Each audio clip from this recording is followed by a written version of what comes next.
Welcome to the Deep Dive.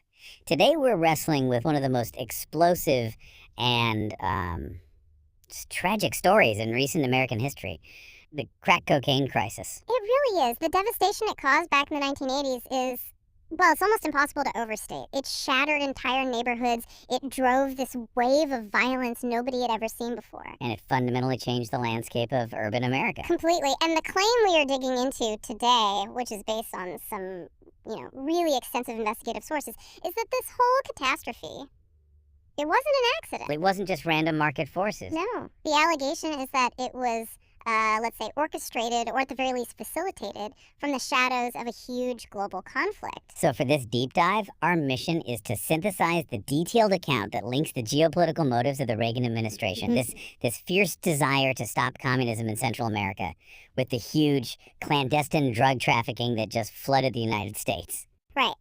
We're going to map out the specific chain of evidence, the testimony, that connects the CIA-backed Nicaraguan Contras, a far-right paramilitary group, to the massive importation of cocaine into U.S. cities. And the ground zero for all of this was Los Angeles. Exactly. We're looking at the mechanics of this black market where weapons flowed south, and cocaine, which is basically the currency, flowed right back into the heart of American communities, all between roughly 1979 and 1996. And a lot of our analysis, it has to lean on the work of the journalist Gary Webb, right? His Dark Alliance series. Absolutely. That was the foundational work from 1996. It detailed this whole clandestine market in startling specifics. So we're going to try to go beyond the surface level conspiracy theory and really look at the testimony, the money, the key players. And the timeline. How a CIA-run foreign policy operation just happened to intersect perfectly with the rise of the most destructive drug the U.S. had ever seen. It's a story of geopolitical goals, just completely overriding any sense of domestic responsibility. Okay, so let's unpack this. We have to start in Nicaragua. The political turmoil there, it really laid the absolute foundation for the crisis that came later in America. It did. And the key figure you have to understand is Anastasio Somoza, the long-reigning dictator. For decades, he was basically the model U.S. ally in the region. A model ally, but notoriously brutal. Oh, incredibly brutal. His regime, the Guardian National Guard, was savage. But his relationship with Washington was, very transactional and very deep. The history confirms it. He helped with U.S. operations in Guatemala, right? Yeah. The Dominican Republic. Provided a secret base for the Bay of Pigs invasion against Cuba. Even sent some of his troops to fight in Vietnam. He was, for all intents and purposes, a dependable soldier for American anti-communist interests. And yet, despite all that decades of bloody loyalty, the Carter administration just turns on him in 1979. They cut him loose. But why? Why the abrupt shift? Especially when the rising threat was the Sandinista revolutionaries, who were backed by Cuba and the USSR. That's exactly what the U.S. was supposed to be fighting against. Yeah. Well, the shift was less about morality and more about, political wins and optics. By 79, the Sandinistas were at the gates of the capital, Managua. So it was clear he was going to lose. It was clear Somoza was doomed. His regime was considered too visible, too dirty. His human rights violations, massacring civilians, systematic torture, it was all just too obvious for Washington to publicly support anymore. Especially under President Carter, who was so focused on human rights. Exactly. So the U.S. ambassador essentially just signaled to Somoza, look, we need to protect our image here. Your time is up. That's a jarring shift. But if they knew he was going to fall, why didn't they secure the Guardia infrastructure first? They had to know they'd need it later for the Contras. It was a massive, massive underestimation. And it was complicated by this deep political inertia. You have to remember, the U.S. had invested millions in training, arming, and structuring the Guardia to be their wall against communism in the region. And Somoza himself warned them, didn't he? He did. He told them flat out, if I go down, the Guardia goes with me. And that's exactly what happened. The night he fled, July 17th, 1979, the entire National Guard just collapsed within hours. So the Sandinistas just walked into Managua. No fight. No fight. And just like that, the U.S. lost its structure, its leverage, and its immediate ability to project power against the communist threat. That huge investment in anti-communist infrastructure, it was gone. It needed to be rebuilt, and it needed to be refunded fast. And that loss, that's what really kicked off the Covert War. It did. The U.S. was determined to finance the opposition no matter what, regardless of Congress, regardless of legal restrictions.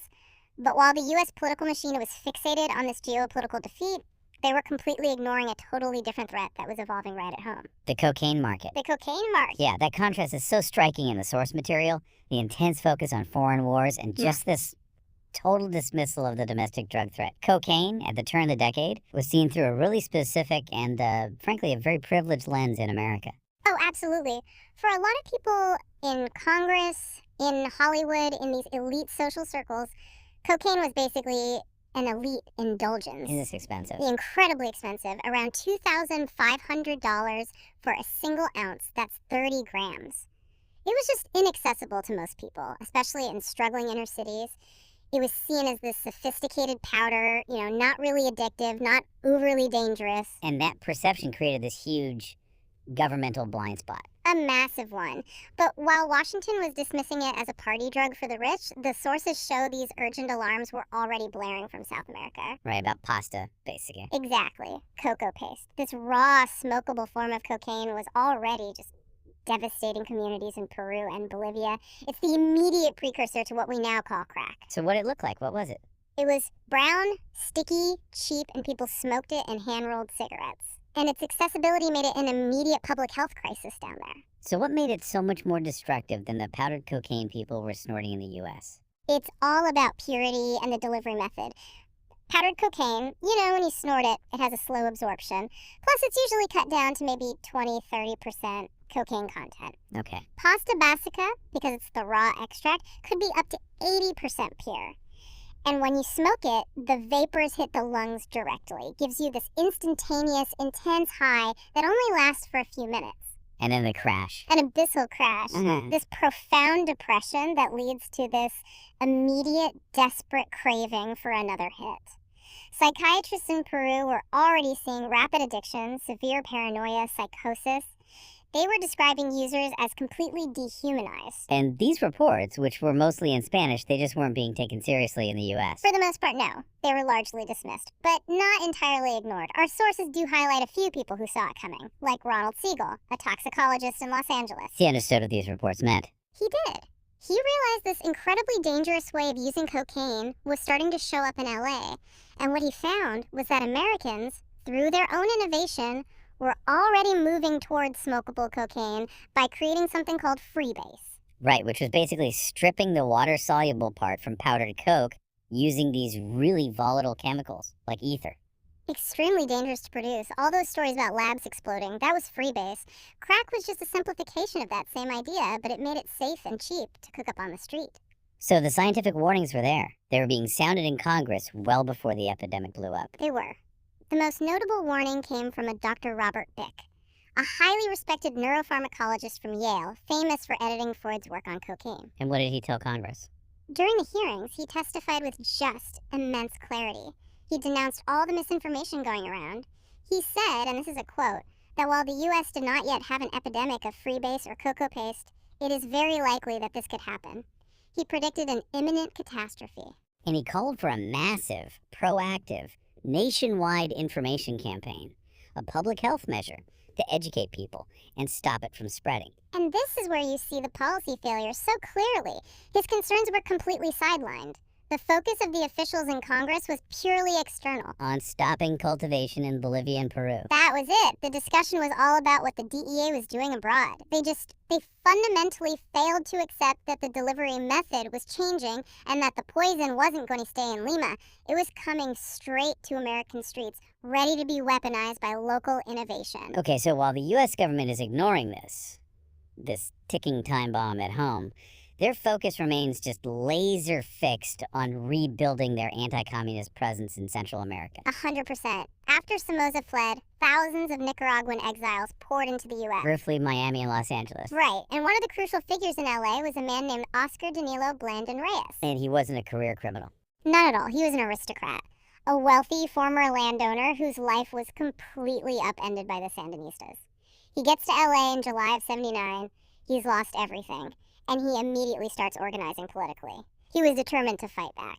The sources say he got his start at a used car lot run by the Torres brothers, who, interestingly enough, lived with two of Pablo Escobar's cousins. That proximity is absolutely crucial. You can see the worlds already starting to merge. Blandon's early meetings led to the formation of the FDN, the Nicaraguan Democratic Force. At first, it was just a political fundraising group, right? Supporting Somoza's old soldiers who had retreated to Guatemala. Exactly, the Legion of September 15th. It was disorganized and completely starved for cash. But then the official shift comes with Ronald Reagan. Right. Reagan saw the Sandinistas as this red threat, and he authorized the CIA to find fast solutions. By August of '81, the CIA officially merged several of these exile groups to create the FDN, the main contra-military force. They gave them structure and U.S. operational backing. So Reagan signs a secret plan in November '81. It authorizes covert political and military operations. But the initial budget was only what, like $20 million? $19.95 million to be exact. And for a real military campaign against a standing socialist army backed by the USSR and Cuba, $20 million is nothing. It's a bureaucratic rounding error. So the CIA takes the operational lead. They're controlling the arms, the strategy, the money. But it's obvious right away that the official funding is never going to be enough. It would choke the war machine before it even started. So the Contras, the FDN, they become this contracted war machine. They're being ordered to carry out these complex military operations, but without the legal financial resources from Congress to actually sustain it. They needed flexible, massive, and untraceable cash. Yeah, untraceable cash flow. The CIA demanded obedience and absolute denial of any connection to them, which created the perfect conditions for an illegal, deniable funding mechanism. And this is where Blandon, the political architect, realizes he has to tap into a black market that can move millions instantly. Exactly. And if Blandon was the political face of this new operation, Norman Menezes was its dark financial engine. Tell us about Menezes. Who was he, and what were his ties back to the old Somoza regime? Norman Menezes was basically Nicaragua's established king of cocaine all through the 1970s. He was the main representative for the Cali cartel in Central America. And he operated with protection from Somoza. Explicit protection. He ran everything from nightclubs to brothels. His connections were ironclad. His brother was a high-ranking general in the Guardia, and he was very close with Colonel Enrique Bermudez, who was about to become the Contra's CIA-approved military leader. The very same man. So Menezes flees after the revolution, but he immediately restarts his trafficking operations in the U.S., San Francisco, Miami, L.A., and he seems to be operating with total impunity, even though he'd been on the FBI and DEA's radar since the 70s. He was a dangerous man with deep political connections. Extremely. He even claimed he helped CIA agents with border crossings after the Sandinistas took over. So in Miami, an old classmate arranges this fateful meeting with Blandon. So you have the politician, Blandon, and the pragmatic criminal with the infrastructure, Menezes. And Menezes cuts right to the chase. He proposes a direct, efficient solution: sell cocaine in Los Angeles to fund the war. So the instruction was that explicit. Blandon later confirmed it was. Traffic drugs in Los Angeles to raise money for the Contras. Yeah. For them, the drug war was completely secondary to the war against communism. And Blandon, the aristocrat, he hesitated at first. I mean, that's a huge moral line to cross. It is. But Menezes was very persuasive. He argued that the Sandinistas were a far greater evil than any drug.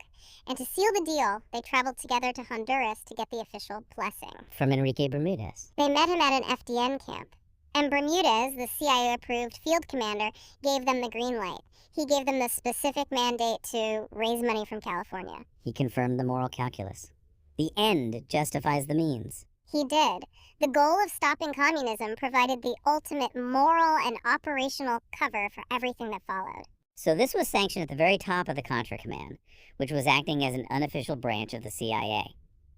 What was the scale of this operation in 1981? We're not talking about just enough cash for a few rifles, are we? Oh, not even close. This was an industrial-scale financial solution. Blandon's later testimony revealed that Menezes' organization brought an astonishing 900 kilos of cocaine into the U.S. in 1981 alone. 900 kilos? That's nearly a metric ton. It is. And valued conservatively at the time, that was worth about $54 million. Blandon confirmed every single penny was intended to finance the war against the Sandinistas. This cash flow was designed to bypass any congressional oversight, any legal restriction. It made the Contras an independent financial entity completely propped up by drug profits. So the CIA's unofficial war machine had become a pipeline for drug money, an off-the-books solution to a geopolitical problem. And while Menezes and Blandon were solving their massive Contra funding problem, Blandon was still struggling on the ground in Los Angeles. He was only moving a kilo or two at a time. It wasn't nearly enough to meet Minnis's demands. He needed a distribution genius. And that genius turned out to be Ricky Donald Ross, who would later be known as Freeway Rick. And what's so fascinating is that Ross wasn't some career criminal. His passion was tennis. His dream was a college scholarship. He was highly disciplined. He applied the rigor of an athlete to everything in his life, but he had this profound, overwhelming challenge. He was functionally illiterate. Exactly. He just couldn't read or write well enough to pass the college entrance exams, so his dream collapsed, and without that structure, he dropped out, and he was just lost in South Central. In '79, he started working for an auto upholstery teacher who was also trafficking cocaine. Right. And Ross took his first sample around Christmas of 1979. At $2,500 an ounce, powder was it was non-existent in South Central. It was untouchable. But he saw the precursor to the raw rock for the first time. He did. A friend showed him this small, grainy pebble that you smoked in a pipe. He was skeptical, but then this old pimp tested it, and he immediately became desperate, violent, just needing another hit. And Ross saw the power in that. He realized the profound addictive power of this raw form, and he immediately applied his athletic discipline to his new business. No personal use, reinvest all the profits, intense focus. And by 1982, the market was just perfectly primed for him. How so? Well, market conditions were perfect for explosive growth. Massive quantities of cocaine, driven by the Medellin cartel, were flooding the U.S. through Miami. This drove the wholesale price of a kilo down dramatically. It fell from about $75,000 to $60,000 almost overnight. And Ross, always focused on volume, saw that as his moment to scale up from grams to kilos. Exactly. But then his initial supplier, another Nicaraguan exile named Ivan Arguelles, he suddenly vanished, got shot by his wife. So Ross was scrambling. And that's when Blandon, who had been quietly watching Ross, realized he had found his distribution anomaly. Anomaly and opportunity. Blandon was under severe pressure from Menezes. He needed to move product faster than anyone else in LA, but his existing Latino network was slow.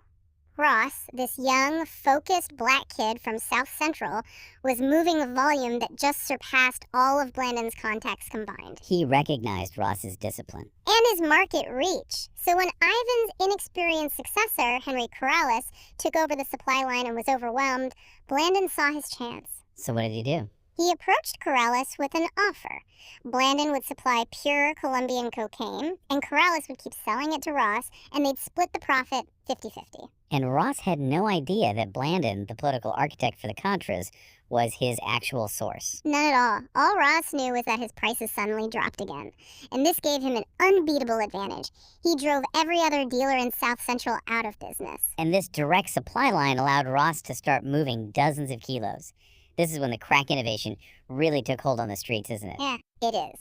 Right after Blandon became the invisible supplier, Ross noticed his customers were innovating.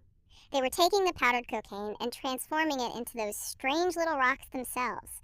A cheap, simplified version of freebase. So instead of explosive ether, they were using baking soda and water. Baking soda, water, and heat. Safe, fast, and ready for the street. This was the moment of drug democratization. What do you mean by that? How did it change the economics of the whole trade? It was all about accessibility and immediate addiction. Powdered coke was expensive, exclusive, slow. Crack, sold in $10 or $20 rocks, opened the market to absolutely everyone, regardless of their income. It was fast, instantly addictive, and it drove this rapid cycle of use and dependency. But as you pointed out, that democratization had a catch. It also democratized resale. Exactly. Anyone could buy a little powder, turn it into 10 or 12 rocks with some baking soda, and double their money. Customers became immediate competitors. So Ross realized he couldn't compete at the retail level anymore. To stay on top, and to meet Blandon's demands for this constant flow of cash, he had to change his scale. So by the end of 1982, Ross pivots. He becomes the first crack wholesaler in LA. Supplying ready-made rocks in massive batches to his own network of dealers. Right. It eliminated his direct competition, consolidated his control, and it launched the industrial-scale crack epidemic. And the sources describe 1984 and 1985 as the absolute peak of this Blandon Ross empire. Mm-hmm. It was moving at a terrifying speed. The volume is just. It's hard to process. 50 kilos a month. That's 1 million doses of crack. It became a machine. Blandon was delivering 10 to 15 kilos of cocaine a week to Henry, and Ross was selling it so fast he didn't even have time to convert it all himself. He was just wholesaling raw kilos directly to his network of smaller dealers, many of them linked to the growing Crips gangs. And to meet that kind of demand, the supply chain had to get horribly efficient, moving from cars to actual planes. Oh, yeah.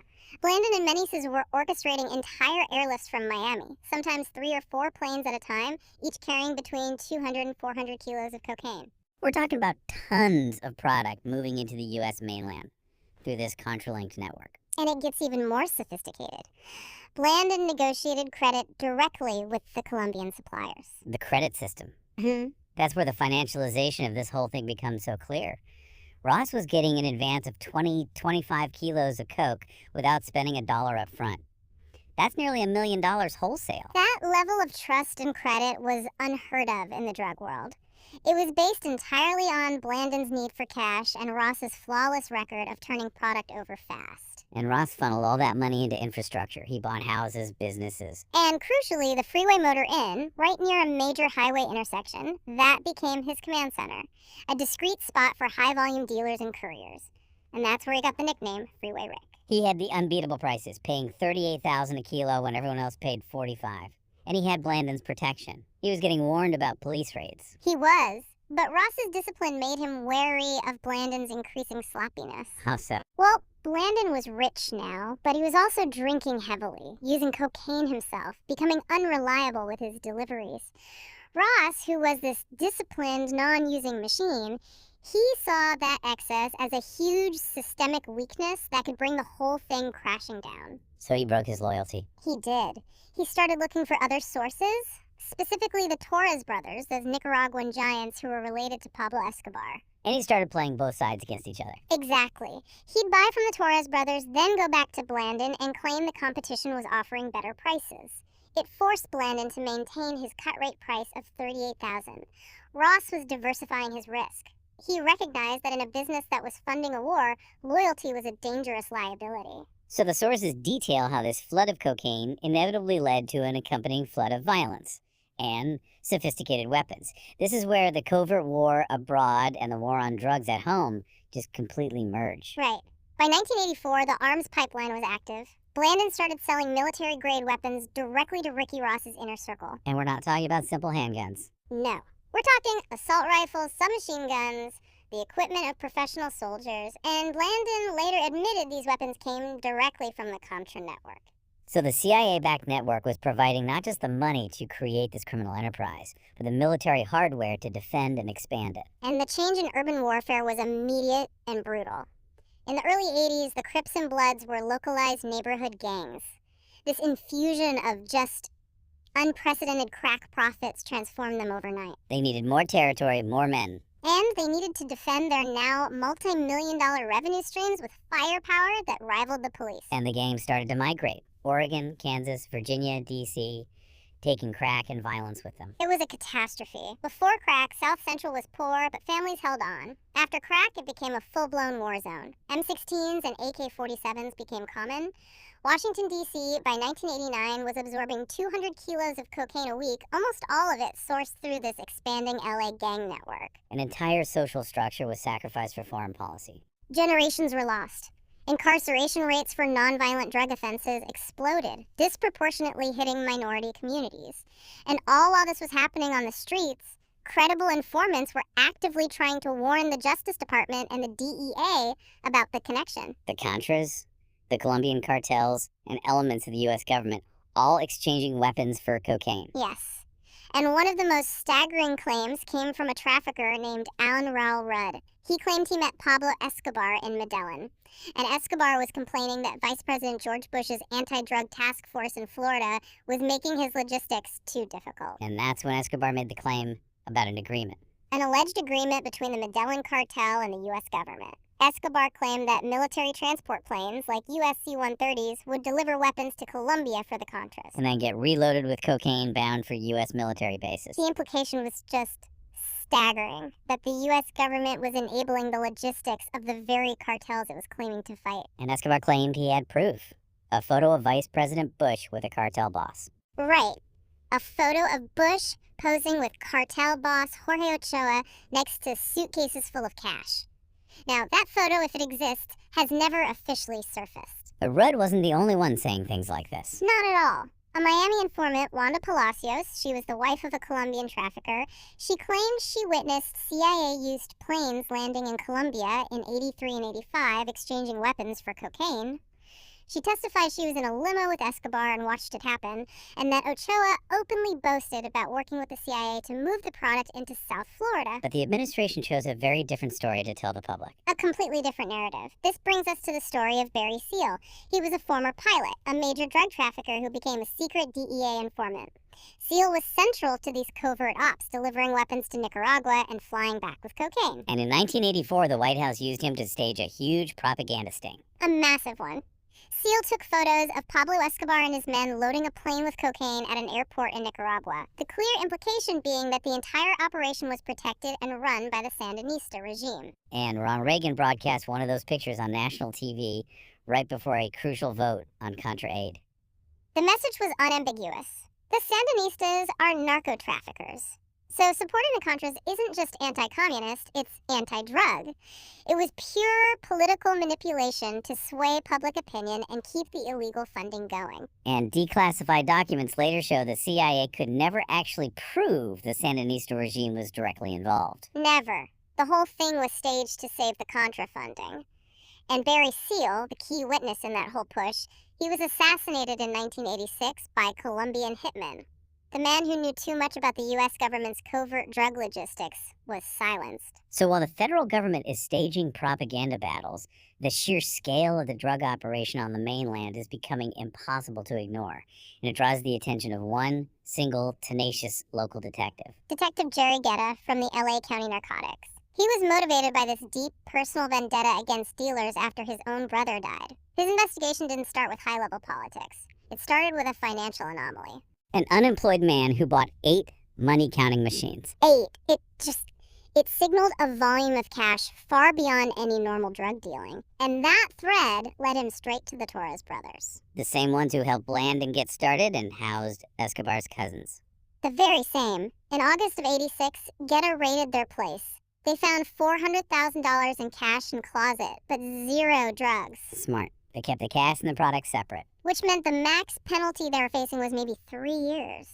A slap on the wrist for what they were really doing. So Guetta needed leverage. And he used their girlfriends, who were related to Pablo Escobar. He did. He leveraged the threat of deportation and prosecution against their families, which, in their culture, was a fate worse than prison. And it worked. The Torres brothers confessed. And the confession just blew the whole thing open. It was a gold mine for investigators. The brothers admitted to laundering nearly $100 million just since January of that year, with hundreds of millions more hidden. They had over 1,000 kilos in reserve. And crucially, they named Blandon and Ross. The paper trail, the cash flow, it revealed a mechanism designed to fund a foreign war. And investigators quickly realized Blandon was no ordinary dealer. The Torres brothers called him untouchable, protected by powerful backers they were afraid to name. He had access to confidential information. He was operating seamlessly under FBI watch and never getting busted. So law enforcement pivoted. Prosecuting Blandon directly was too politically messy. Exactly. So they targeted the visible center of the market, Ricky Ross, the kingpin who was driving the domestic epidemic. And on January 12, 1987, the Freeway Rick Task Force was created. An unprecedented multi-jurisdictional brigade set up to take down a single street dealer. Ross had become public enemy number 1. The raids were swift. On January 21st, they stormed the Freeway Motor Inn. At his mother's house, they found an Uzi, bulletproof vests, and, critically, this ultra-sophisticated radio device that was tapped directly into police frequencies. The proof of Blandon's operational protection. It was right there. By the end of January, the task force had their trophies. 4 kilos of crack, $63,000 in cash, 20 firearms, and a detailed map of his distribution network. The head of the task force proudly called it a goddamn cartel. And Blandon. Blandon sensed the storm was closing in. He quietly liquidated his assets, took his $1.6 million in cash, and fled Los Angeles for Florida. The LA operation had run its course, the money was made, and the devastation was sealed. But Ross survived those initial raids. He left LA in '88 for Cincinnati. He saw the crack market was saturated, the prices were collapsing. A kilo of coke went from $50,000 down to just $12,000. He wanted out. He did, but the lure of the game was too strong. and Blandon was still calling him. And Ross fell back in. But what he didn't know was that Blandon was running this sophisticated double game. Right. Blandon had been arrested in 1992 for trafficking and money laundering. He was facing life in prison, a sentence he had absolutely no intention of serving. So he negotiated immunity by becoming a DEA informant. An extraordinary deal for a high-level trafficker. He agreed to deliver his former partners one by one, starting with Ross. He just hounded Ross with calls, playing the part of a desperate man, claiming he owed money to the Colombians and needed Ross's help to move one last shipment. So it was the ultimate betrayal. Leveraging all their past trust for his own freedom. And in February of 1995, the trap snapped shut. Ross showed up to a meeting arranged by Blandon to do the deal. The whole thing was under surveillance. And Ross was captured. Betrayed by the man he considered a brother. He was sentenced to life, though he was eventually released on appeal in 2009. And what about Norwin Meneses, the godfather of the whole network? He was never arrested by U.S. authorities. Never! Which speaks volumes about the level of protection he must have had. He was only arrested in Nicaragua in November of '91, with 725 kilos of cocaine seized from his home. And how did he defend himself? During his trial, Meneses claimed he had been acting with the blessing of a superpower. Specifically, the DEA to frame high-ranking Sandinistas. It echoed all the claims of CIA operational cover. He was sentenced to 15 years but was released after only 7. Witnesses confirmed he lived a life of ease in prison, enjoying what many considered total protection. Okay, before we get to the final exposure, it's so important to remember the parallel scandal that was happening.